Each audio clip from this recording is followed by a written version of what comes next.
कोई किसी को पता ही नहीं था कि मैं एग्जिस्ट करता हूँ। मेरी टीचर्स मुझसे नाम पूछती थी तो मैं खड़ा होकर जब अपना नाम बोलता था तो उनको सुनाई नहीं देता था मैं क्या बोल रहा हूँ। तो अक्सर मुझे इस बात पर डांट खानी पड़ती थी कि भाई जोर से बोलो, speak loudly, say your name. I was so shy. और मुझे याद है बचपन के दिन मुझे यही लगता था कि कब मैं बड़ा होऊंगा और कब मेरा इस जंजाल से पीछा छूटेगा। नंबर 7, 1988 में इरफान ने सलाम बॉम्बे फिल्म में अपना डेब्यू किया। फिल्म में उनका कैरेक्टर चिट्ठी लिखने का काम करता है और आप देख सकते हैं कि पहली फिल्म से ही उनका एक्टिंग स्टाइल बहुत रियल था। अरे तेरे हाँ बोलने की चिट्ठी पहुंचेगी क्या? बीजापुर, 20 बीजापुर है हिंदुस्तान में। कौन सा बीजापुर ये तो बोल। बेंगलुरु के पास वाला। फिल्म में उनके और भी कई सीन्स थे पर उनका रोल काट दिया गया। इरफान को जब ये बात पता चली तो उस वक्त उन्हें रोना ही आ गया। ये उनकी पहली फिल्म थी तो उन्हें बहुत दुख हुआ जब उनका रोल काट दिया गया था। नंबर 8, इरफान से जब पूछा गया कि उनके करियर का सबसे चैलेंजिंग रोल कौन सा था तो उन्होंने लाइफ ऑफ पाई और इन ट्रीटमेंट नाम की सीरीज का मेंशन किया। लाइफ ऑफ पाई तो आप सबने देखी ही होगी, पर इन ट्रीटमेंट में इरफान एक डिप्रेस्ड आदमी का कैरेक्टर प्ले करते हैं जिसको करने के लिए इरफान ने कई महीनों तक रिसर्च की थी और उनके लिए ये कैरेक्टर मेंटली भी बहुत चैलेंजिंग था। इन ट्रीटमेंट HBO की सीरीज है जहाँ इरफान को आप सीजन 3 में देख सकते हैं। She named her daughter after a company that makes bottled water, Naya. Perhaps their next child will be called iPod. Number 9, film पान सिंह तोमर के लिए इरफान ने बेस्ट एक्टर की कैटेगरी में नेशनल अवार्ड जीता और उसी साल सेम फिल्म के लिए उन्हें फिल्म फेयर अवार्ड भी दिया गया। 2018 में उन्हें दोबारा हिंदी मीडियम के लिए बेस्ट एक्टर का फिल्म फेयर अवार्ड दिया गया। इरफान फिल्म फेयर और ऐसी सिमिलर अवार्ड्स को ऑथेंटिक नहीं मानते थे।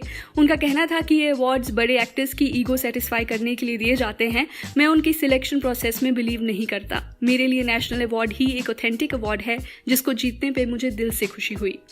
नंबर 10, फिल्म मकबूल में इरफान ने अपने करियर की one of the best performance दी है, पर हैरानी की बात यह है कि उस साल इरफान को एक भी अवार्ड के लिए नॉमिनेट नहीं किया गया। फिल्म फेयर की बात करें तो 5 नॉमिनेशंस किए गए थे और उसमें से 3 नॉमिनेशंस तो शाहरुख के नाम पर थे।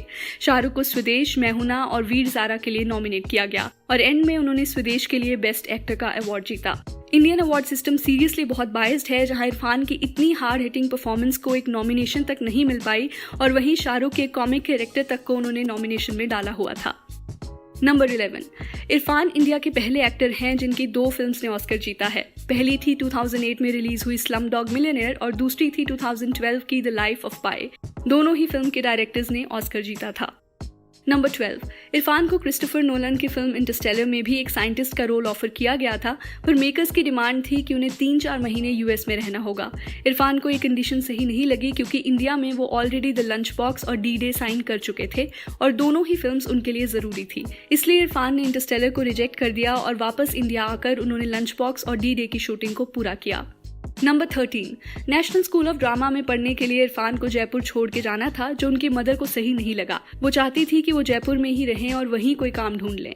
इरफान ने फिर उन्हें झूठ बोला कि NSD से एक्टिंग सीखने के बाद मेरी एज अ टीचर नौकरी जयपुर में ही लग जाएगी, तो आप चिंता मत करो।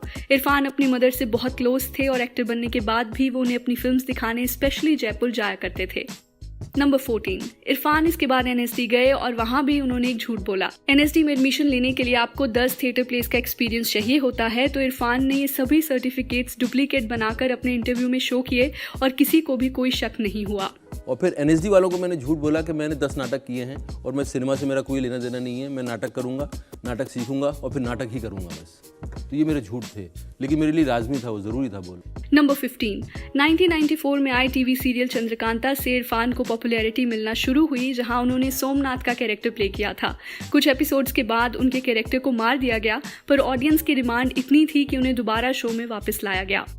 नंबर 16, इरफान ने 1995 में सुतापा से शादी की। दोनों NSD में ही मिले थे और वहीं से दोनों का रिलेशनशिप शुरू हुआ था। सुतापा ने एक इंटरव्यू में बताया कि इरफान कॉलेज के दिनों में काफ़ी पढ़ाकू किस्म के थे, जहां वो हमेशा बुक्स में ही लगे रहते थे और बाकी स्टूडेंट से ज़्यादा इंटरेक्ट नहीं करते थे। इरफान और सुतापा के 2 बच्चे हैं जिनका नाम बाबिल और अयान है। नंबर 17। टीवी शोज में काम करते हुए इरफान को हमेशा लगता था कि उनके बाद आए एक्टर्स ऑलरेडी फिल्म स्टार्स बन चुके हैं, पर इरफान को कोई फिल्म में ढंग का रोल भी नहीं दे रहा। इरफान ने कन्फेस किया कि उस वक्त वो दूसरों से बहुत जेलस हो जाते थे और उन्होंने गुस्सा करना भी शुरू कर दिया था। इस फेज से बाहर आने में उनकी वाइफ का मेन कॉन्ट्रीब्यूशन था। इरफान रिवील्स कि मेरी वाइफ ने मुझे कहा कि जेलसी तुम्हें कहीं का नहीं छोड़ेगी, तुम पेशेंट रह के मेहनत करते रहो, चीजें अपने आप ठीक हो जाएंगी। She is the best critic of my work. She understands. She has a better understanding of performance. She has some understanding which I have, I have cultivated in drama school, but I think she's inborn. She has that talent. So I rely on other things on her. If I know if she says that this is a good performance, I know I'll blindly take it that it's a good performance. So she has been a kind of inspiration for me to shape me as an actor. Number 18। Irfan के career में एक ऐसा time भी आया था जब वो acting छोड़ देना चाहते थे। इरफान को जिस तरह के रोल्स करने थे वो उनको नहीं मिल रहे थे और टीवी सीरियल से उन्हें कोई क्रिएटिव सेटिस्फैक्शन नहीं मिलती थी। 2001 में फिर उन्हें एक ब्रिटिश फिल्म द वॉरियर में एज अ लीड कास्ट किया गया और ये इरफान के करियर की पहली इंटरनेशनल मूवी थी। फिल्म को क्रिटिक्स से काफी अप्रिसिएशन मिला और यूके की तरफ से ये फिल्म ऑस्कर के लिए भी भेजी गई। नंबर 19। द वॉरियर के बाद से ही इरफान को इंडिया में बड़े रोल्स के लिए अप्रोच किया जाने लगा। कसूर और हासिल में उनका रोल ऑडियंस और क्रिटिक्स दोनों को बहुत पसंद आया। इरफान हासिल को अपने बॉलीवुड करियर की सबसे इंपॉर्टेंट फिल्म मानते थे, जिसके बाद से उन्हें एक सीरियस कैरेक्टर एक्टर के तौर पर देखा जाने लगा। नंबर 20। आपने देखा होगा कि इरफान के नाम में डबल आर आता है। ये चेंज उन्होंने कोई न्यूमरोलॉजी के हिसाब से नहीं किया था, बल्कि उनका रीजन बहुत ही जेन्युइन था। जहां उन्हें लगा कि इरफान खान नाम के कई पॉपुलर पर्सनालिटीज ऑलरेडी दुनिया में हैं, तो जब भी कोई उनका नाम सर्च करता था तो किसी और की ही इन्फॉर्मेशन सामने आ जाती थी। इसलिए इरफान ने अपने नाम में डबल आर लगाना शुरू किया, जिससे उनका नाम यूनिक बन जाए। नंबर 21। इरफान एक बहुत ही सेक्युलर थिंकिंग वाले इंसान थे। उन्हें कास्ट और रिलीजन डिस्क्रिमिनेशन बिल्कुल पसंद नहीं था, जिसकी वजह से वो फिल्म्स में अपने नाम के आगे कोई सरनेम नहीं लगाते थे। इरफान ने कहा था, I don't believe in power of surname, I wanted my work to get the recognition, not my surname. Number 22। Body of Lies film के लिए भी इरफान को ऑडिशन देने के लिए कहा गया था, जहां उन्होंने एक ऑडिशन टेप भी प्रोड्यूसर्स को सेंड की, पर एंड में ये character British actor mark strong को दिया गया, जो फिल्म में एक मुस्लिम बिजनेसमैन के रोल में नजर आते हैं। फिल्म में अगर इरफान को ले लिया जाता तो उन्हें और लियोनार्डो डिकैप्रियो को एक साथ फिल्म में देखना बहुत ही इंटरेस्टिंग होता। What do you want? I want what I always want. To know you are all right, to wish you well. I'm fine. That is what I hear. And also that you have been working your way up.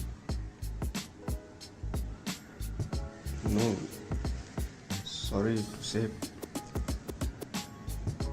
I let my ambition like always. Number 23। Irfan को पतंग उड़ाने का बहुत शौक था। उन्होंने कई बार अपने इंटरव्यूज में इस बात का जिक्र किया कि जहां भी कभी पतंग होती थी मैं उसके पीछे भागा करता था। उसके बाद बस हमें जब तक घर के लेके आती 6 साढ़े 6 बज चुके होते थे, दिन जा चुका होता था, पतंगें उड़ना बंद हो चुकी होती थी। मेरे छोटा भाई मुझे किससे सुनाता था कि ये पतंग आई थी आज की लंबी पतंग पकड़ी, और मैं बस वेट करता था कब ये खत्म होगा जंजाल और मैं पतंग उड़ा पाऊंगा और मैं घूम पाऊंगा। नंबर 24। इरफान बांग्लादेश सिनेमा का भी पार्ट रहे हैं, जहां 2017 की film No Bed of Roses में वो लीड एक्टर के तौर पे नजर आए। फिल्म को क्रिटिक्स से बहुत अप्रिसिएशन मिली और फिल्म को बांग्लादेश की ऑफिशियल ऑस्कर एंट्री के तौर पर भी भेजा गया था। नंबर 25।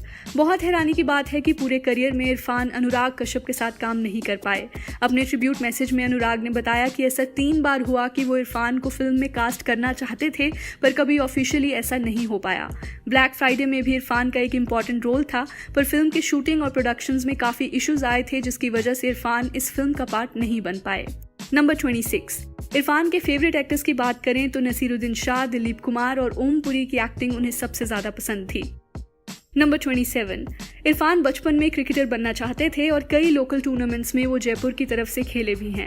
इरफान एक ऑलराउंडर थे और एक दिन जब टूर्नामेंट में एंट्री लेने के लिए वो 600 रुपये नहीं दे पाए तो उसके बाद से उन्होंने क्रिकेट खेलना बंद कर दिया और पढ़ाई पर ध्यान देने लगे।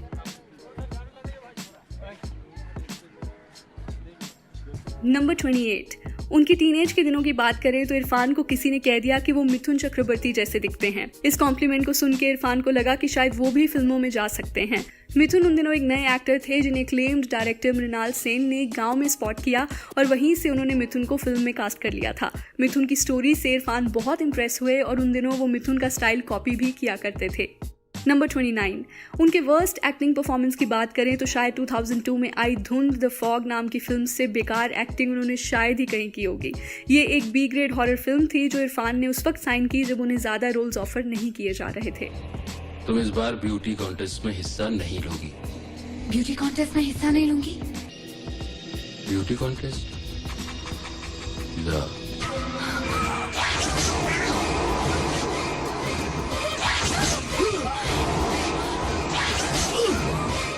नंबर 30, इरफान को 7 खून माफ में हम एक वाइफ बीटर के रोल में देखते हैं।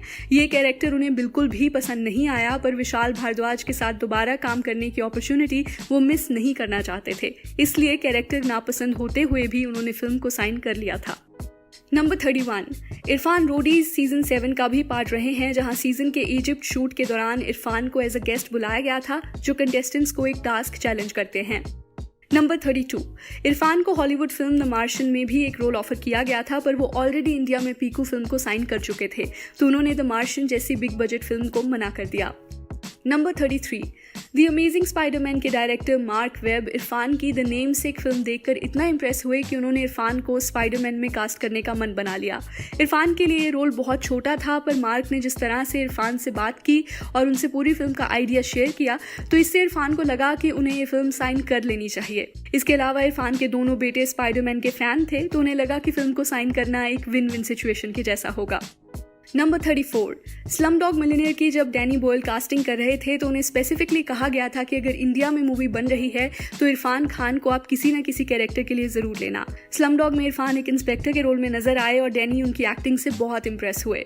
उन्होंने कहा कि फिल्म में उनका रोल बहुत कम था, पर इतने कम सीन्स में भी उन्होंने जिस तरह से कैरेक्टर को अडेप्ट किया उसे देख के सभी क्रिटिक्स ने उनकी तारीफ की।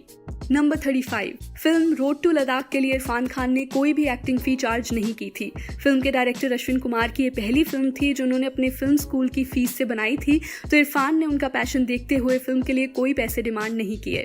नंबर 36, इरफान बाजीराव मस्तानी फिल्म का भी पार्ट रहे हैं, जहां फिल्म के ओपनिंग में हम उनकी नरेशन सुनते हैं। ये कहानी गवाह है उस वक्त की जब मराठा साम्राज्य का ध्वज छत्रपति शाहू महाराज के हाथों में लहरा रहा था। नंबर 37, आप में से बहुत लोगों को 90s का फेमस शो जस्ट मोहब्बत याद होगा। इरफान ने उसमें भी एक कैरेक्टर प्ले किया था जिसे आप एपिसोड 4 और 5 में देख सकते हैं। नंबर 38, सबको याद होगा कि कैसे शाहरुख को एक बार यूएस एयरपोर्ट पे उनके मुस्लिम नाम की वजह से डिटेन कर लिया गया था। वैसे ही इरफान के साथ भी हुआ। इरफान ने एक इंटरव्यू में बताया कि बिना किसी रीजन के मुझे एक नहीं बल्कि 3 बार डिटेन किया गया है और ये प्रोसेस बहुत ही ह्यूमिलेटिंग होता है। इरफान जब पॉपुलर हुए तो उन्हें कई बार यूएस जाना होता था, तो फिल्म साइन करते ही उनकी ये कंडीशन होती थी कि उन्हें एयरपोर्ट पे क्लियरेंस मिलनी चाहिए, वरना वो ये फिल्म नहीं करेंगे। नंबर 39, इरफान ने वर्ल्ड सिनेमा में इतनी जगह काम किया है कि शायद ही कोई ऐसा एक्टर होगा जिसने इंडिया से होते हुए कई डिफरेंट कंट्रीज की फिल्म्स और टीवी शोज में काम किया हो। 2016 में आई जापानीज सीरीज टोक्यो ट्रायल में भी वो नजर आते हैं, जहां उन्होंने एक जज का रोल प्ले किया था। नंबर 40, इरफान ने कई आइकॉनिक फिल्म्स की हैं, पर साथ ही साथ उनके करियर में कुछ ऐसी फिल्म्स भी रही हैं जिनको देखकर हैरानी होती है कि इरफान इस फिल्म में क्या कर रहे हैं। उन्होंने एक इंटरव्यू में रिवील किया कि कुछ फिल्म्स वो सिर्फ पैसों को देखकर साइन कर देते थे, इसलिए नॉकआउट, हिस और थैंक यू जैसी फिल्म्स को करने के पीछे बस यही एक रीजन था। तो मल्लिका शेरावत के साथ अपना हिस की थी तो उसमें लक्ष्मी दिख रही थी मुझे। नंबर 41, पान सिंह तोमर में उनका कैरेक्टर उनके फादर से बहुत इंस्पायर्ड था। इरफान ने कहा कि पान सिंह के कैरेक्टर को समझने के लिए कोई भी फुटेज या हिस्टोरिकल मटेरियल अवेलेबल नहीं था, तो मैंने इस कैरेक्टर में अपने अब्बू के हाव भाव और जेस्चर्स यूज किए हैं। जिस तरह से पान सिंह गुस्सा होता है और जिस तरह से गन पकड़ के चलता है, मेरे अब्बू बिल्कुल वैसे ही चला करते थे। नंबर 42, दुलकर सलमान, जिन्होंने इरफान के साथ फिल्म कारवां में काम किया था, उन्होंने एक इंटरव्यू में बताया कि इरफान हर लैंग्वेज का सिनेमा करना चाहते थे। दुलकर मलयालम इंडस्ट्री से आते हैं, तो इरफान ने उन्हें भी कहा कि अगर कोई यंग डायरेक्टर एक अच्छी स्टोरी के साथ फिल्म बना रहा है तो मुझे जरूर बताना, मैं उसकी फिल्म में बिना ज्यादा पैसे चार्ज किए भी काम कर लूंगा। दुलकर इस बात को सुन के इरफान की और भी रिस्पेक्ट करने लगे और उन्होंने कहा कि इतने रिनाउंड एक्टर होने के बाद भी इरफान स्मॉल बजट फिल्म्स और नई डायरेक्टर्स के साथ काम करने में कोई ईगो नहीं रखते थे। मैं बहुत लकी था कि मुझे अपने करियर में इरफान जैसे लेजेंडरी एक्टर के साथ काम करने का मौका मिला। नंबर 43।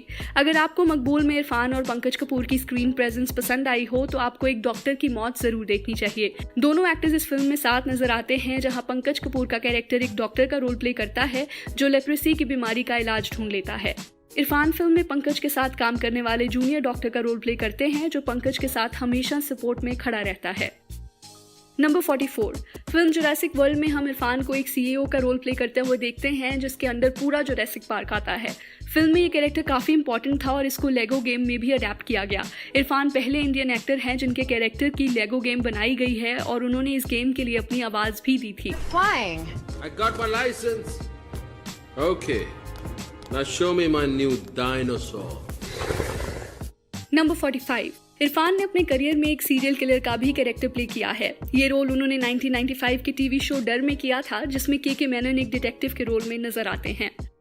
नंबर 46। फिल्म हैदर में इरफान का एक स्पेशल अपीयरेंस था जहां वो रूदार के कैरेक्टर में नजर आते हैं। फिल्म की स्टोरी देखी जाए तो रूदार का कैरेक्टर ही पूरी फिल्म की कहानी को बदल के रख देता है। जब उसकी मुलाकात हैदर से होती है तो वो उसके फादर की मौत के पीछे का असली रीजन बताता है और उससे उनकी मौत का बदला लेने के लिए कहता है। इरफान का ये कैरेक्टर इजीली इंडियन सिनेमा के one of the best special appearances में से एक था जिसके लिए उन्होंने कोई पैसे चार्ज नहीं किए थे। नंबर 47। कार्तिक आर्यन ने अपने ट्वीट में बताया कि जब वो एक्टर बनने की वर्कशॉप लिया करते थे तो इरफान की मकबूल फिल्म में एक्टिंग एज अ स्टडी दिखाई जाती थी। कार्तिक को जब इरफान की तरह एक्ट करने को कहा गया तो वो बिल्कुल भी उनके सीन को समझ नहीं पाए। इधर देख काके, इधर देख, तो गोली मार या गले आके मिल। नंबर 48। हर एक्टर अपनी एक्टिंग के थ्रू ऑडियंस में एक इमेज बनाता है जिसको बॉलीवुड में स्टारडम के तौर पे देखा जाता है। हम अपने एक्टर्स को लार्जर देन लाइफ देखते हैं और इरफान इस चीज़ को बिल्कुल पसंद नहीं करते थे। इरफान का कहना था कि मैं अपनी एक्टिंग के थ्रू किसी को ये नहीं दिखाना चाहता कि मैं तुमसे कितना बड़ा हूँ या मैं कोई सेलिब्रिटी हूँ। मैं अपने काम के जरिए उनको उनका वर्थ रियलाइज करवाना चाहता हूँ। ये मेरा अंदर का एक सपना है। नंबर 49। अंग्रेजी मीडियम इरफान के करियर की आखिरी फिल्म है और इस फिल्म को उन्होंने अपनी बीमारी के दौरान शूट किया। जब इरफान थोड़ा रिकवर किया करते थे तो सेट पे आकर वो कुछ दिन फिल्म को शूट किया करते थे। अगर आप ध्यान से देखें तो इरफान फिल्म में बहुत कमजोर भी नजर आते हैं। इरफान के लिए हिंदी मीडियम एक बहुत ही स्पेशल फिल्म थी तो उसके सीक्वल के लिए उन्होंने बीमार होने के बावजूद भी शूट करना सही समझा। नंबर 50। इरफान के जाने से 4 दिन पहले ही उनकी मदर का देहांत हुआ था। उनकी वाइफ सुतापा ने बताया कि इरफान अपनी मदर के चले जाने से उदास थे और आखिरी दिन वो खुद कह रहे थे कि मेरी अम्मा मुझे अपने पास बुला रही है। 29 अप्रैल 2020 वो दिन बना जब इरफान चल बसे और पूरी दुनिया को इस न्यूज़ ने शॉक कर दिया। इरफान एक बहुत ही बेहतरीन एक्टर थे जिनकी फिल्म्स आगे आने वाली जनरेशन्स को इंस्पायर करती रहेंगी और कहीं ना कहीं उनके गुजर जाने की बात फिल्म ऑडियंस को हमेशा इमोशनल कर देगी। I suppose in the end, the whole of life becomes an act of letting go. But what always hurts the most is not taking a moment to say goodbye. तो चलिए that's a wrap on this video. आप हमें Instagram, Twitter और Facebook पर भी follow कर सकते हैं @socialofficial, जहां आपको हर तरह की फिल्म और एंटरटेनमेंट से जुड़ी अपडेट्स मिला करेंगी।